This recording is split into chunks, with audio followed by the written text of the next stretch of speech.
Hello friends, welcome to my YouTube channel.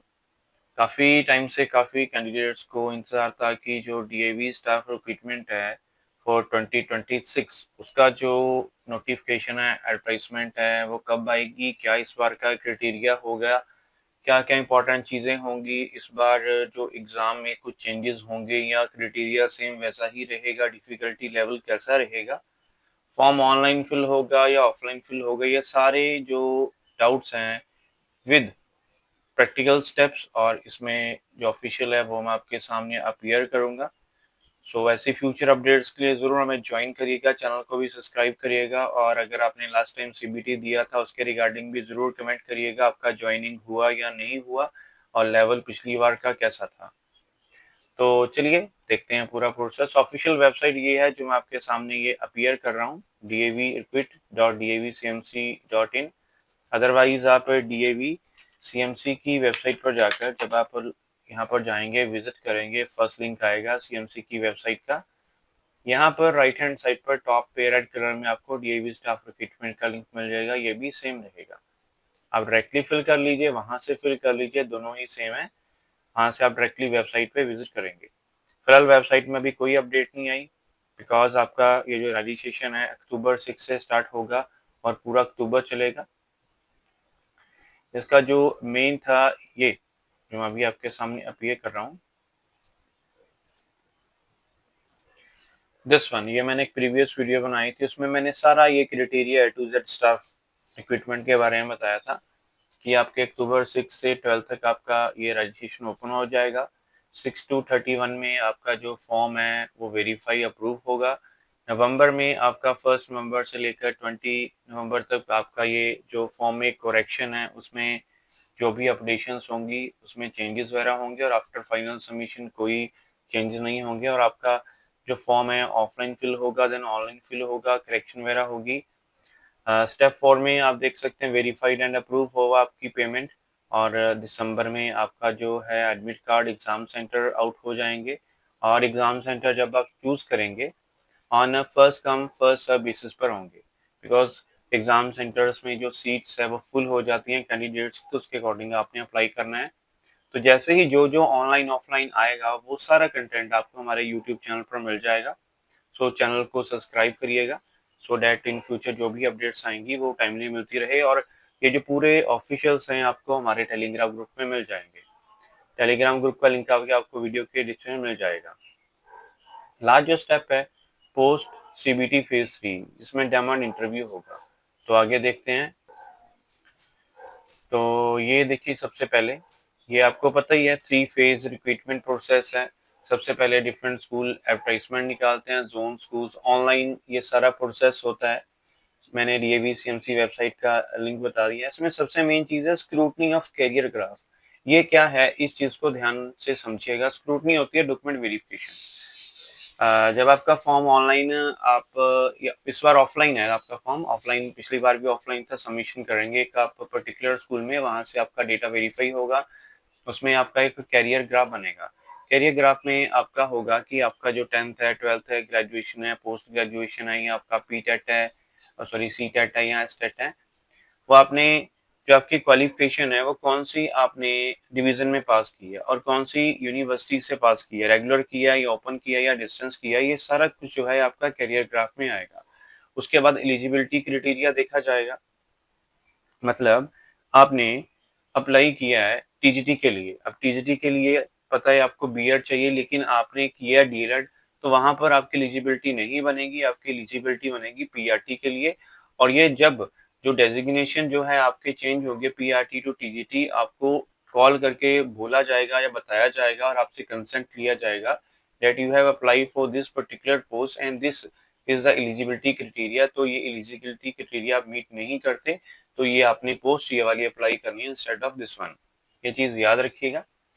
Phase 2 में आपका CBT conduct होता है, जनवरी में आपका सीबीटी होता है, 15 to 20 डेज के अंदर आपका रिजल्ट आता है। जो कैंडिडेट्स क्वालिफाइड आते होते हैं उनको वेबसाइट पे पैक सर्टिफिकेट का लिंक मिलता है और वो ओपन हो जाता है और जो कैंडिडेट क्वालिफाई नहीं करते उनका ऊपर मैसेज आ जाता है, you have not qualified the CBT, better luck next time.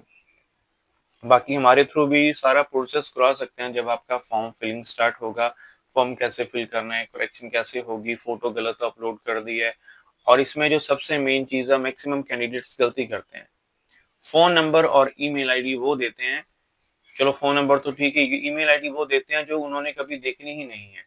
वो ईमेल आईडी दीजिए जो आप प्रॉपर्ली यूज़ करते हैं, और फ़ोन नंबर वो दीजिए जो आपका एक्टिव है। ये नहीं कि जैसे कॉमनली 2 नंबर होते हैं, जैसे मेरे खुद के 2 नंबर हैं, ठीक है? एक व्हाट्सएप नंबर है, वो सिर्फ़ व्हाट्सएप पे चलता है, कॉलिंग नहीं चलती, और दूसरा कॉलिंग नंबर है। तो आपने जो नंबर देने हैं, बेशक 2 से 3 नंबर दे दीजिए, लेकिन आपके नंबर एक्टिव होने चाहिए। और एक मैंने चीज़ देखी है, जब स्क्रूटनी वगैरह कुछ भी होता है, तो कैंडिडेट्स कॉल पिक ही नहीं करते। If you are doing job in somewhere और सम इंस्टीट्यूशन, वो अलग चीज है, बाद में बंदा बैक कॉल करता है, वो भी नहीं होता। तो ये आप चीजों के लिए आपको सीरियस होना पड़ेगा। तो ये चीजें होगी। लास्ट में स्टेप 3 होता है, जब आपका सीबीटी क्वालिफाई हो जाता है तो स्टेप 3 उसमें ये आते हैं। ये वेबसाइट है, इसमें ये सारी वैकेंसीज लिस्ट आउट हो जाती हैं डिफरेंट डिफरेंट स्टेट्स की। जो भी आपकी स्टेट है, उस स्टेट पे आप क्लिक करेंगे, ठीक है? तो उन्होंने जो डिफरेंट वहाँ के जोनल है, आरओज है, उन्होंने डिफरेंट स्कूल से डेटा कलेक्ट करके ये एडवर्टाइजमेंट ऐसा क्रिएट करते हैं। तो ये कॉन्टैक्ट नंबर दिए होते हैं। आई थिंक ये कॉन्टैक्ट नंबर बहुत कम चलते हैं, अगर चलते भी हैं तो पिक नहीं करते। ये मेरा पर्सनल एक्सपीरियंस है। अदरवाइज आप स्कूल की वेबसाइट पर जाकर उनको मेल डाल दीजिए, तो वहाँ से हो सकता है आपकी हेल्प हो जाए।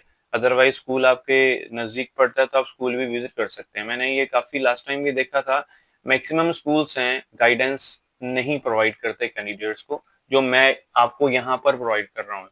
ये बहुत ज़रूरी है कि कैंडिडेट्स को गाइडेंस प्रोवाइड की जाए कि टेस्ट आपका ये है, और इतने पर्टिकुलर यही आपके इसमें चीज़ें होंगी, और ये चीज़ें ऐसी होंगी। सो आई रिक्वेस्ट दो स्कूल्स जो मेरी वीडियो देख रहे हैं कि कैंडिडेट्स को प्रॉपर गाइड किया करें। बिकॉज़ मेरे सब्सक्राइबर्स के बहुत से कमेंट्स आते हैं, व्हाट्सएप पे आते हैं, अदर सोशल मीडिया अकाउंट्स पे, जो मैं डायरेक्टली फ्लैश नहीं करता। काफ़ी उनमें अच्छे-अच्छे वर्ड्स भी वो यूज़ करते हैं, जो वीडियो में मैं नहीं बता सकता। ये इसलिए होता है बिकॉज़ उसमें मिसमैनेजमेंट बहुत होता है डिफरेंट स्कूल्स में। तो चलिए, बाकी जहाँ पर स्टाफ नहीं कोऑपरेट करता, वहाँ पर काफ़ी अच्छा स्टाफ भी है, अच्छे पॉजिटिव कमेंट्स भी आते हैं। तो लास्ट में जब आप सीबीटी क्वालीफाई कर लेंगे, आपका डेमो होगा। डेमो में ऐसे होगा कि जैसे आप ने बीएड किया होगा या डीएड किया होगा, उसमें आपकी टीचिंग प्रैक्टिस होती है, आप बच्चों को टीच करते हैं। सेम डेमो में वही होगा। डेमो में जो आपके हायर अथॉरिटीज़ होंगी, या सब्जेक्ट एक्सपर्ट होगा, या प्रिंसिपल ऑफ द स्कूल होगा, वो आपका टीचिंग मेथड और टीचिंग वे देखेगा, कॉन्फिडेंस लेवल चेक करेगा, टीचिंग लर्निंग मटेरियल चेक करेगा। और उसके बाद आप डायरेक्टली जाएंगे पैनल के पास। पैनल के साथ आपका क्वेश्चनिंग होगी, वो आपके क्वेश्चंस पुट करेंगे आपसे, जो भी आपका सब्जेक्ट रहेगा।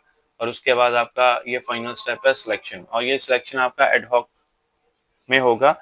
और ये आपका 1 ईयर के लिए होगा, 2 ईयर के लिए हो गया, 3 ईयर के लिए होगा। ये इसी वीडियो के मैं एंड में बताऊंगा, सो वीडियो के साथ जुड़े रहिएगा। तो फर्स्ट मैंने आपको बता दिया दिस वन, ये मैंने ऑलरेडी वीडियो बनाया, इस पर टाइम वेस्ट नहीं करूंगा।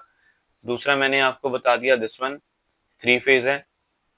हाँ, एक चीज और याद रखिए, पेपर का लेवल टफेस्ट रहता है, टफ नहीं है, टफेस्ट रहता है। इसलिए आपको बहुत प्रैक्टिस, बहुत हार्ड वर्क करना पड़ेगा। गाइडेंस आप हमसे ले सकते हैं, स्टडी मटेरियल ले सकते हैं, टाइप ऑफ द क्वेश्चन कैसे आएंगे।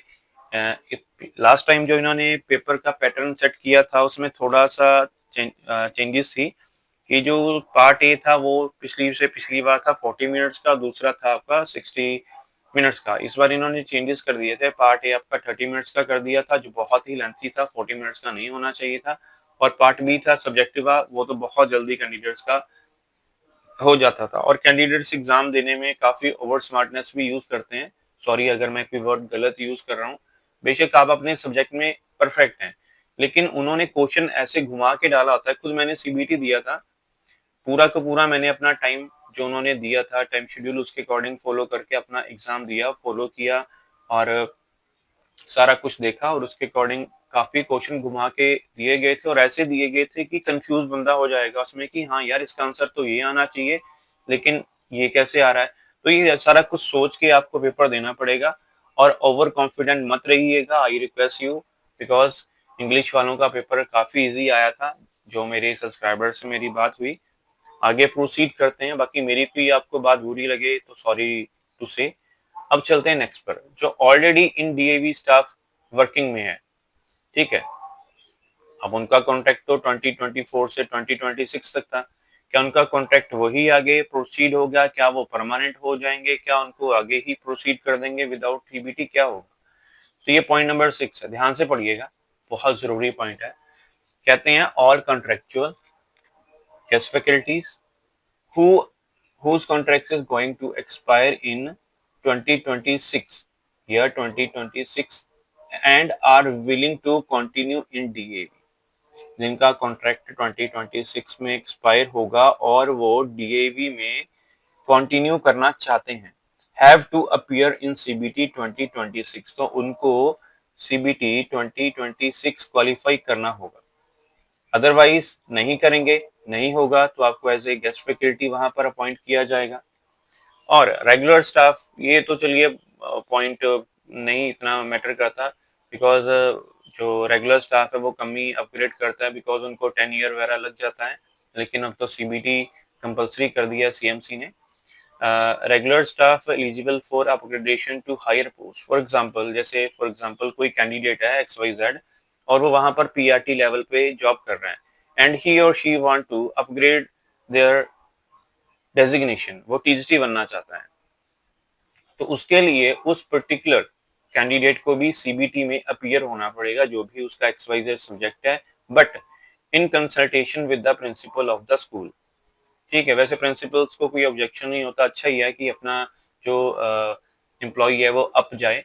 तो बाकी ये है कि आपने प्रिंसिपल की परमिशन लेकर स्कूल के उनको बताना है कि ये है, हमने अपना डेजिग्नेशन हायर करना है, सो उसके लिए हमने सीबीटी फिल करना है, बिकॉज कोई भी अपडेशन है सारा कुछ हेड ऑफ द स्कूल के थ्रू ही होकर जाता है। और इसमें एक चीज लास्ट वाली सेम ही है कि एक कैंडिडेट एक ही पोस्ट के लिए अप्लाई कर सकता है, बाकी पोस्टों के लिए अप्लाई नहीं कर सकता। तो ये थी मेन चीजें जो मैंने आपके साथ शेयर की हैं। बाकी इसके रिगार्डिंग और कोई भी